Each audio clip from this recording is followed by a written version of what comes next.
Evening everyone. So today I thought I'd do a bit of a dusk drive, or a POV test drive at dusk. When the light's a little bit, okay, it's quite grey today, but when the light's a little bit not as harsh as it is during the middle of the day. So yeah, here we are in the Peugeot e208, and so we're just going to go on a bit of a drive this evening and see what it's like to drive. So the first thing to talk about is the power, which is 100 kilowatts, so that's about 134 horsepower equivalent, and the torque is 260 Newton meters. Let me just readjust that.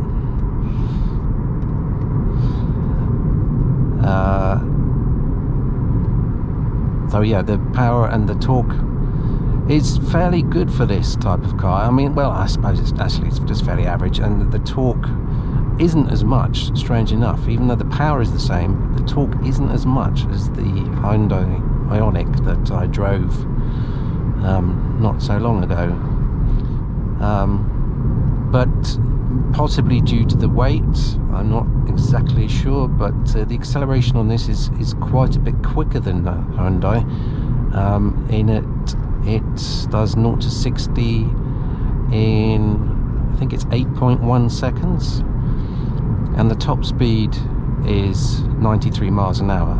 So it accelerates faster than the Ioniq, but its top speed is lower. In some ways, top speeds, as I said in that video, a bit well, we can do 70 in this country, and it's, oh, there you go, I'll talk about that later. The Autobahns is going to be the only place you can really drive that legally, so yeah, I think that's something to bear in mind, that the top speeds aren't hugely important unless you are in Germany, but it undoubtedly does accelerate quicker than the Ioniq does, and it feels it too, not massively so, but there is a difference, and it's as you get towards 60, whereas the Ioniq would just be starting to tail off, this carries on going. So but what we're going to do is go on a few twisty roads and just talk about how it sort of drives in general. And the next thing, let's see, yeah, okay, so yeah, it's a front wheel drive car, pretty standard for a hatchback,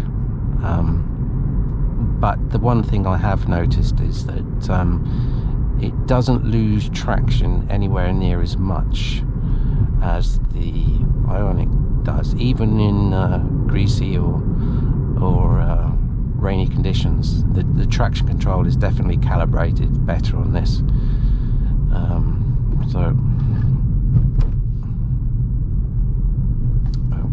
you know, one thing, I forgot to put it in regen mode there. There you go.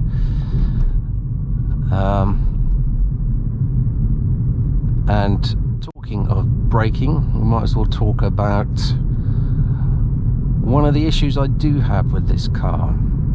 Now, that's not to say the brakes aren't effective, they are,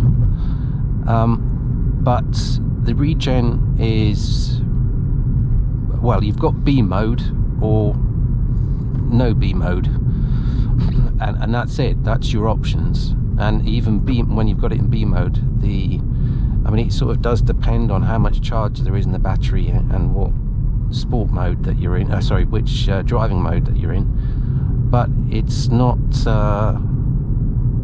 it's not a huge amount of regeneration, so you're not going to recoup that energy back as much as you would in, say, the Ioniq or something like a Leaf, where you have sort of genuine one pedal driving.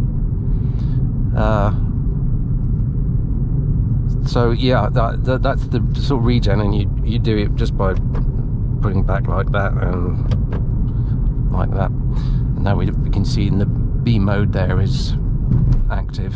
So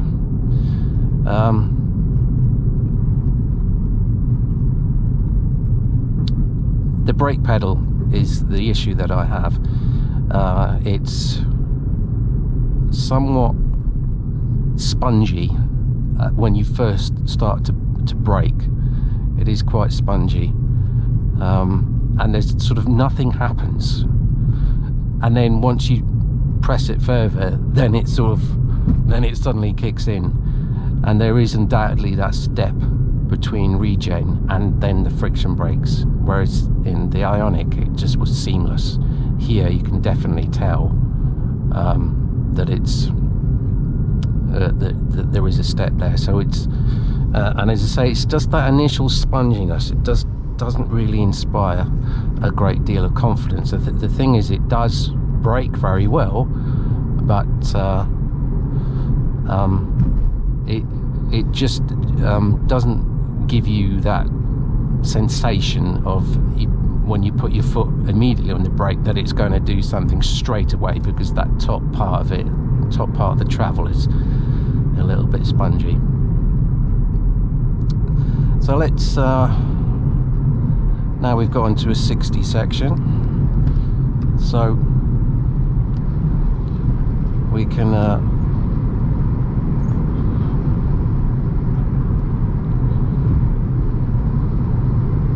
see how this handles and the ride quality.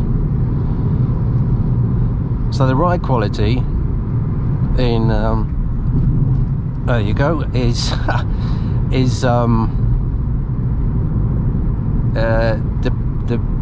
the primary ride, so the dips and crests actually deals with very well, but the secondary ride, where it's bumps and potholes and things like that, it's a bit more crashy. It's not massively bad, but it feels quite sporty. And if you wanted a relaxing drive, is it as relaxing as the Ioniq? No, it isn't. I think there's no doubt this has been aimed at a younger audience. A younger driver. But you know, in terms of the handling itself, that's very good. It handles like a go-kart. It really does. When you turn in, there it goes. It turns in. It turns in again. Yeah, there you go. Turn in. Turn in. It's doing exactly what I want it to do, and I can feel it doing exactly what I want it to do. So in that respect, that's very good. And now we're coming into a village, so I've got to slow down.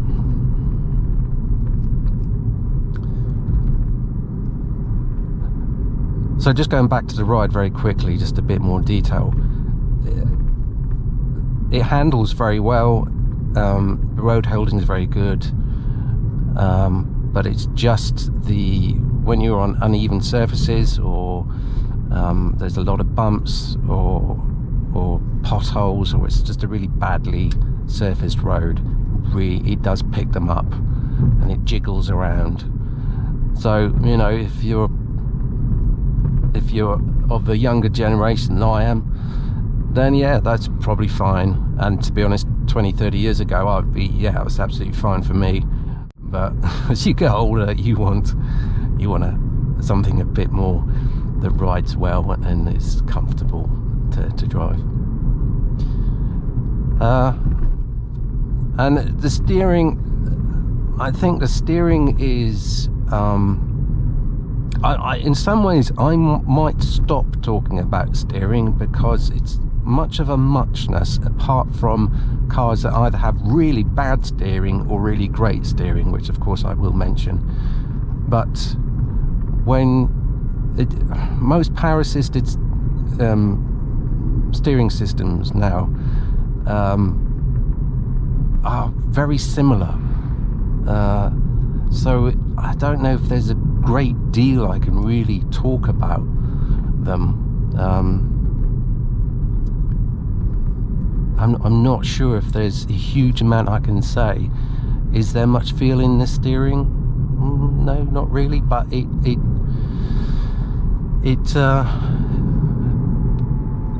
there's no dead ahead. It feels very responsive, you know. It's quite pointy in the way that the old Peugeots used to be like. And what I mean by that is it turns in, you know, quite easily into a corner. There's no hesitation when you turn into a corner. So we're back onto a 60 stretch now, and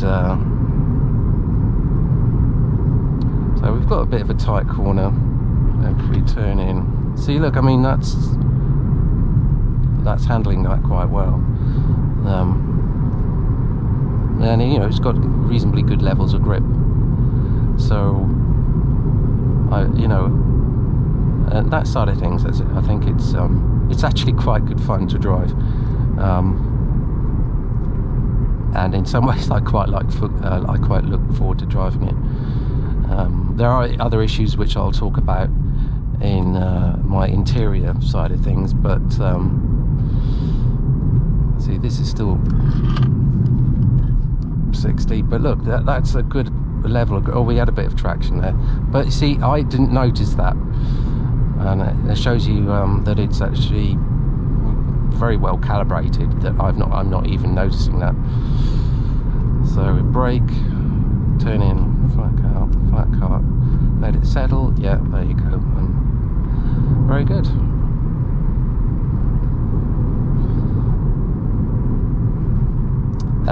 And so the last thing, as we come into this village, into this town, is the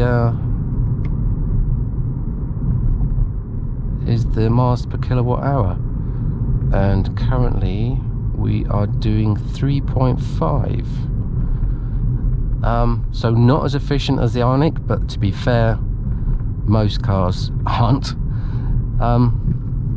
I would say that's pretty good, and I'll put up the predicted range based on that. Let me just double check, because if I sorry, it's this one, isn't it? And I want personal 2, and then I've got, yeah, it's 3.5. Okay, and 62% left. Oh, we've actually just gone up to 3.6. There you go. So that's pretty good.